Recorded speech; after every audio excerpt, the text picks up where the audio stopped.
ప్రభువునందు ప్రియ దేవుని బిడ్డలారా, దయచేసి మీ పరిశుద్ధ బైబిల్ గ్రంథాన్ని తెరిచి రూతు గ్రంథం మీ ఎదుట ఉంచుకోండి. న్యాయాధిపతుల పరిపాలనలో ఒక కరువు సమయంలో సంభవించినటువంటి గాథ, వాస్తవ గాథ రూతు గ్రంథం. బైబిల్ గ్రంథంలో 66 పుస్తకాల్లో 2 పేర్లు, స్త్రీల పేర్లు కనిపిస్తాయి. రూతు, ఎస్తేరు. రూతు పేరు ప్రసిద్ధిగాంచినటువంటి పేరు. యేసుక్రీస్తు ప్రభువు వారి యొక్క వంశావళిలో మోయాబీయురాలైనటువంటి రూతు పేరు మనకు కనిపిస్తుంది. కాబట్టి ఈ పుస్తకానికి అధిక ప్రాధాన్యత ఉంది. పరిశుద్ధ బైబిల్ గ్రంథంలో ఇది 8వ పుస్తకం.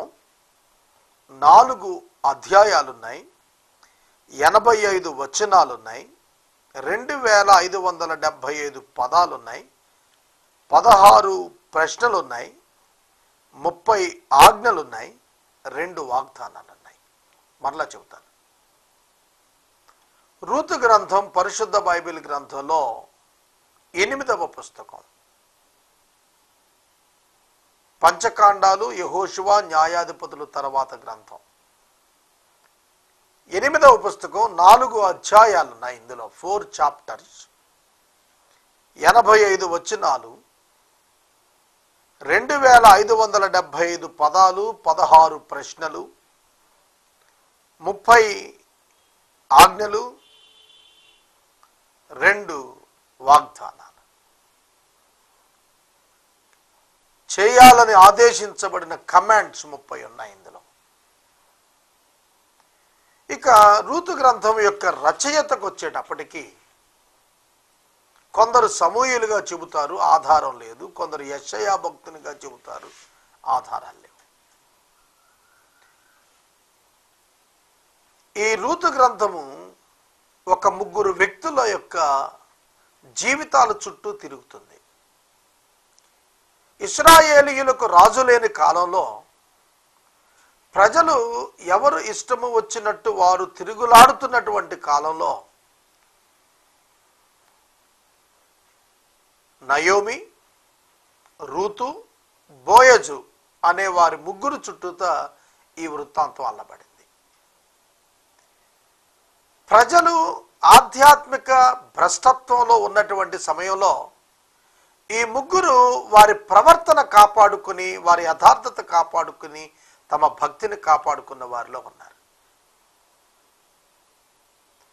బెత్లెహేములో నివాసం ఉంటున్నటువంటి ఎలీమెలకు అనేటువంటి వ్యక్తి నయోమి అనే భార్యను కలిగి ఉన్నాడు. ఎలీమెలకు అనే పదానికి అర్థం మై గాడ్ ఈజ్ కింగ్, నా దేవుడు రాజు. నయోమి అనేటువంటి పేరు అర్థం, అతని భార్య నయోమి, ఆమె పేరుకు అర్థం ద ప్లెజెంట్ వన్, మధురమైనటువంటి అనుభవంలో ఉన్నటువంటి ఆమె. ఈ ఇరువురికి కూడా 2 కుమారులు ఉన్నారు, కిల్యోను, మహ్లోను. మహ్లోను అంటే వ్యాధిగ్రస్తుడు, కిల్యోను అంటే మొత్తబడినటువంటి వాడు, పిన్నింగ్ వన్. ఈ కుటుంబం బెత్లెహేములో ఉంది. బెత్లెహేము అంటే అర్థం రొట్టెల గృహం. కానీ ఆ సంవత్సరం ఇశ్రాయేలీయులలో కరువు వచ్చింది. చూడండి, దేవుని యొక్క ప్రణాళికలో మోయాబీయురాలైనటువంటి రూతు క్రీస్తు యొక్క వంశావళిలో చేర్చబడటం ఈ కరువు యొక్క పరిస్థితులలో ఎలీమెలకు యొక్క కుటుంబం యొక్క ప్రవర్తనా తీరును బట్టి వచ్చింది. బెత్లెహేములో కరువు ఏమిటి? బెత్లెహేం అంటేనే రొట్టెల గృహం కదా. It's a test for them. ఇది వారికి ఒక పరీక్ష. ఆ సందర్భంలో వాళ్ళు మోయాబు ప్రదేశంలో ఆహారం ఉందని ఆ ప్రాంతానికి వెళ్ళారు. కనానీయులను వివాహం చేసుకోకూడదనేటువంటి ఒక తీర్మానం ఇశ్రాయేలు జనాంగం చేసుకున్నారు. యోర్దానుకు తూర్పు భాగాన ఉంది మోయాబు దేశం. కాబట్టి మోయాబు కంటే యోర్దాను దాటి అవతలకు వచ్చారన్నమాట వీళ్ళు. ఈ దంపతులు వారిద్దరు కుమారులను తీసుకొని కరువు వచ్చినప్పుడు యోర్దాను దాటి మోయాబుకు వచ్చారు. మోయాబు ప్రదేశానికి వచ్చారు. అక్కడ కిలియోను చనిపోయాడు, మహులోను చనిపోయాడు, ఎలీమెలకు చనిపోయాడు. ఆ స్థలంలో వారు ఉండగానే వారికి వివాహాలు అయ్యాయి. కుమారులిద్దరికి వివాహాలు అయ్యాయి. ఓర్ఫా, రూతు అనేటువంటి స్త్రీలను వారికి వివాహం చేశారు. ఆ ఇద్దరు కూడా చనిపోయారు. ఓర్ఫా, రూతు అనే వారిని నయోమి పిలిచి చెబుతోంది, నా భర్త చనిపోయాడు, నా కుమారులు చనిపోయారు మోయాబు దేశంలో, నేను ఇశ్రాయేలు దేశానికి తిరిగి వెళ్ళిపోతాను. కాబట్టి నా కోడళ్ళలారా, మీరు యవ్వన కాలంలో ఉన్నారు కనుక మీ యొక్క పేరెంట్స్ దగ్గరికి వెళ్ళిపోయి భర్తలు చనిపోయారు కనుక వివాహం చేసుకుని మీరు స్థిరపడండి అని చెప్పింది. అప్పుడు ఓర్ఫా అత్తగారిని ముద్దు పెట్టుకుని ఏడ్చి వెళ్ళిపోయింది. పెద్ద కోడలు. చిన్న ఆమె రూతు అత్తగారిని హత్తుకొని ఇశ్రాయేలు దేశానికి రావడానికి ఇష్టపడింది. ఒక మాదిరికరమైన కోడలుగా ఆమె ప్రసిద్ధిగాంచింది. అత్తగారైన నయోమి యొక్క ఆర్థిక భారం, పోషణ భారం ఆ బిడ్డ తీసుకుంది. నయోమి వెనకకు తిరిగి వచ్చినప్పుడు ఇశ్రాయేలీయులు, అయ్యో మన నయోమి కదా అని పలకరిస్తే, నేను మారాను, చేదు అనుభవంలో వచ్చాను, కొడుకులను పోగొట్టుకున్నాను, బెత్లెహేము వదిలాను, మోయాబుకి వెళ్ళాను, పోగొట్టుకున్నాను, తిరిగి వచ్చాను. ఈ కోడలు గారు, రూతు గారు నయోమితో, నీ దేశం నా దేశం, నీ ప్రజలే నా ప్రజలు, నీ వారే నా వారు, కానీ నువ్వెక్కడుంటే నేను అక్కడే, నీ దేవుడే నా దేవుడు. ఆమె జీవితం మరలా తిరిగి చిగురించడం ఈ గ్రంథంలో ప్రధాన ఉద్దేశం. ఇదంతా కూడా సువార్త పాఠంగా అనిపిస్తుంది. మోయాబులో భర్త చనిపోయాడు, ఇశ్రాయేలులో నూతనమైన భర్త దొరికాడు. ఈ లోక అధికారి అయినటువంటి అపవాదు నుండి విడుదల పొంది పరలోక రాజు, పరలోక ప్రభు అయినటువంటి యేసుక్రీస్తు వారికి వివాహం చేయబడటం అనగా విశ్వాసం ద్వారా ప్రభువుకు అంటగట్టబడి ప్రభువుతో నిత్యం ఉండేట్టుగా జీవించే అనుభవాన్ని సూచిస్తున్నటువంటి సువార్త సందేశం ఈ గ్రంథంలో కనిపించింది. ఆ తరువాత అత్తగారి యొక్క ఆలోచన మేరకు బోయజు అనేటువంటి యూదాకు చెందినటువంటి ఒక సంపన్నుని యొక్క పొలంలో పరిగెరుకోవటానికి రూతును పంపించింది నయోమి. బోయజు మంచివాడై, గుణవంతుడై, క్రీస్తు పోలికల్లో అనేక పోలికలు ఆయనలో మనం చూస్తాం. అతడు విధవరాండ్రకు పరిగ వదిలిపెట్టమని చెప్పి సలహా ఇచ్చాడు ఆ దేశం స్త్రీలని. బార్లీ యవల కాలం అది. ఆ సందర్భంలో ఆమె పట్ల కనికరం కనపరిచిన బోయజు దగ్గరికి వెళ్ళమని అత్తగారు నయోమి గారు రూతుకు సలహా ఇచ్చారు. ఆ విధంగా అతడు ఆమెను పరిగ్రహించడానికి ఇష్టపడ్డాడు. కానీ ఇశ్రాయేలులో ఒక ఆనవాయితీ ఉంది, కిన్స్ మ్యాన్ రిలేషన్షిప్ అన్నారు. దగ్గర కుటుంబ సంబంధికుడు ఆమె యొక్క వైవిధ్యపు చెరను విడిపించాలి. అలా విడిపించకపోతే ఇశ్రాయేలీల్లో ఎవరైనా ఆమెను వెల ఇచ్చి పెళ్లి చేసుకోవచ్చు. అది వాడుక. బోయజు కంటే సమీప బంధువు ఒకడు నయోమికి ఉన్నాడు కాబట్టి అతన్ని సంఘ పెద్దల దగ్గర పిలిపించారు. పిలిపిస్తే అతడు నేను విడిపించలేనని ఒప్పుకున్నాడు. ఆ తరువాత బోయజు రూతును వివాహం చేసుకున్నాడు. వారి సంతానంలో నుండే యెషయి వచ్చాడు, దావీదు గారి యొక్క తండ్రి. దావీదు యొక్క వంశంలోనే యేసుక్రీస్తు ప్రభు వారి యొక్క జననం మనం చూస్తాం. కనుక ఈ వృత్తాంతం అంతా కూడా సువార్త సందేశంతోనూ పూర్తి విలువలతో కూడినటువంటి సందేశం. గత 2 పర్యాయాలు నేను రూతు గ్రంథం చెప్పినప్పుడు అనేక మంది అత్తా కోడళ్ళు తమ యొక్క సంబంధాలు సరిచేసుకున్నారు. క్రైస్తవుల్లో, క్రైస్తవేతరులో కూడా చాలామంది సంతోషపడ్డారు. చాలా దినాలు నేను పదం పదం అర్థం వచ్చేటట్లుగా ధ్యానం చేస్తూ వచ్చాను. 5 పర్యాయాలు ఈ పుస్తకంలో ఆ దినాలలో, ఇజ్రాయేలీయులకు రాజు లేని దినాలలో అనే పదం రాయబడుతూ వచ్చింది. ఎందుకంటే మెయిన్ ఎంఫసిస్ ఏంటంటే ప్రజలందరూ భ్రష్టులై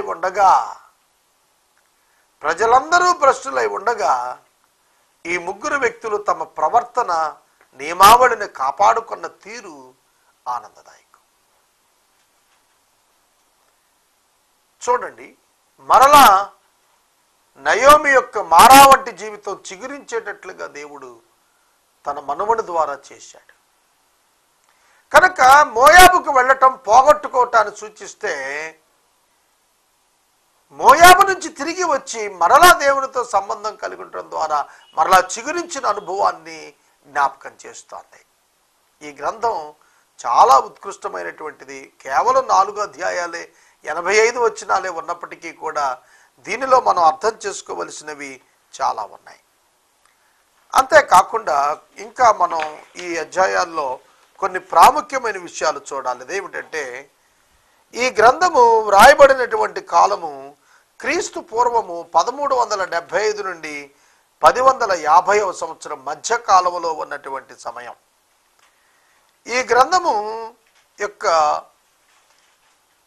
పరిస్థితులను గనక మనం చూచినట్లయితే, ఇశ్రాయేలీయుల చరిత్రలో ప్రజలు తమను తాము సంతోషపెట్టుకునే దినాలవి.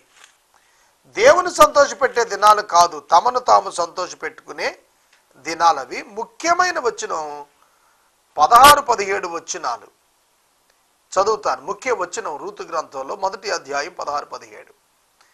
నా వెంబడి రావద్దని, నన్ను విడిచిపెట్టుమని బ్రతిమాలు కొనవద్దు.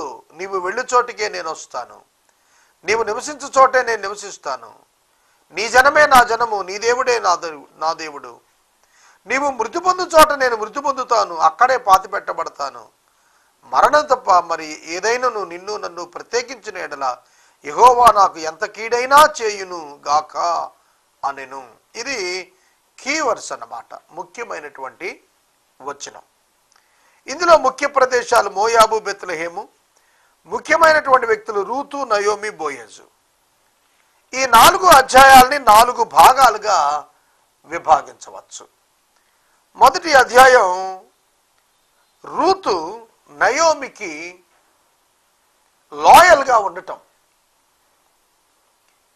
తన యొక్క ధర్మాన్ని నీతియుక్తంగా నెరవేర్చడం కొరకు తన అభిమానాన్ని, తన ప్రేమను చాటడం మొదటి అధ్యాయంలో మనకు కనిపిస్తుంది. 2వ అధ్యాయంలో బోయాజు యొక్క పొలములలోనికి వెళ్ళి పరిగెరటం కనిపిస్తుంది. 3వ అధ్యాయంలో రూతు నయోమి యొక్క ప్రణాళికను అమలుపరిచినట్టు కనిపిస్తుంది. నయోమి ప్రణాళిక అమలు 3వ అధ్యాయంలో కనిపిస్తుంది. ఒక తల్లి కంటే ఎక్కువగా నయోమి రూతును గైడ్ చేసింది. కోడలు అత్త సంబంధంగా కంటే కూడా, ఇంకా తల్లి కూతుర్ల కంటే కూడా ఎక్కువ సంబంధం వారి మధ్యలో. ఒక విధంగా భార్యాభర్తల మధ్యలో ఉండే ప్రమాణం ఉంది చూశారు.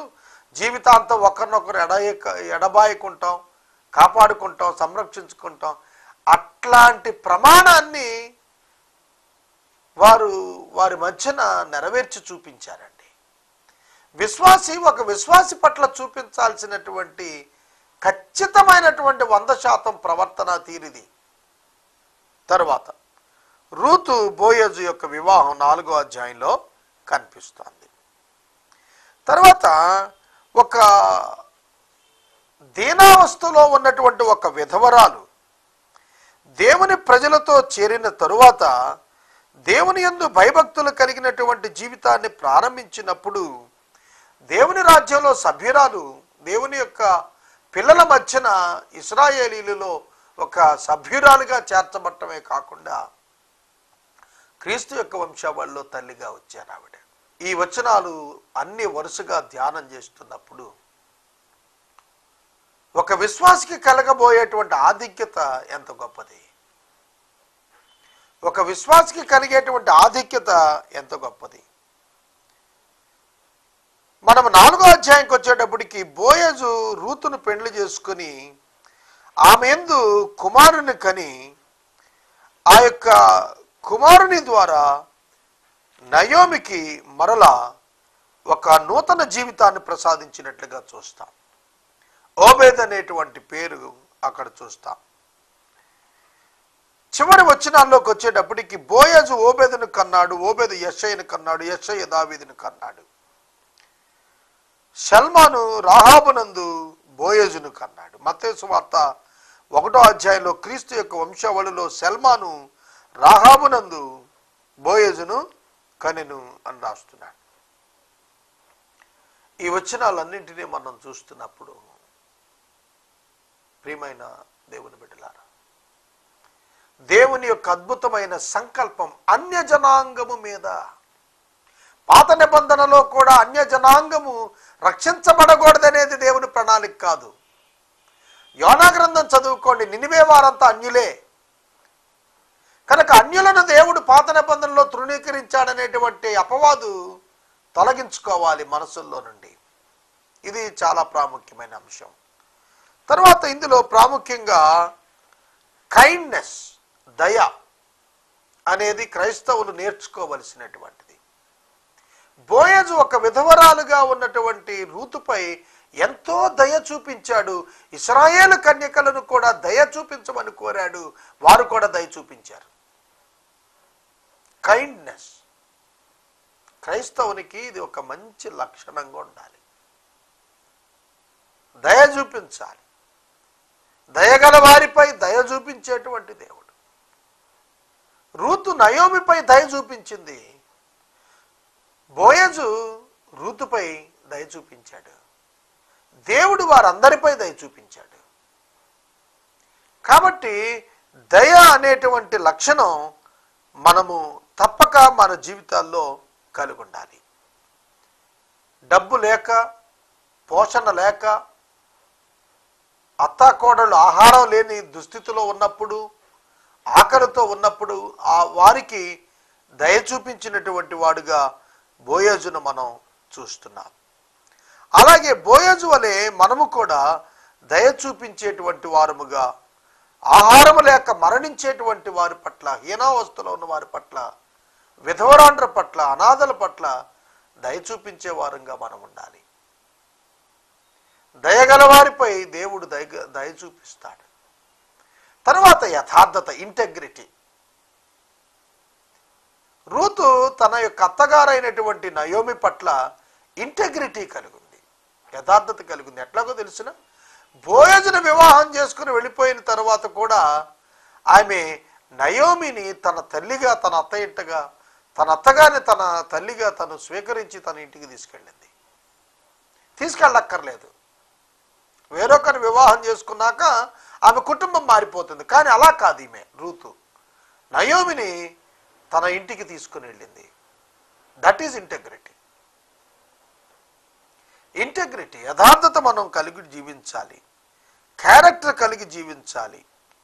తర్వాత మన యొక్క జీవితాల్లో మనం విలువలు కలిగినటువంటి వారముగా, మన కమిట్మెంట్స్ను పర్ఫెక్ట్గా ఆచరించే వారంగా మనం జీవించాలి. మనం ఏ కమిట్మెంట్ అయితే ఇచ్చామో దాన్ని నెరవేర్చాలి. మోయాబులో ఉన్నప్పుడు చెప్పింది రూతు నయోమికి, నేను నీ జనము నా జనం, నీ ప్రజలు నా ప్రజలు, నీ దేవుడు నా దేవుడని.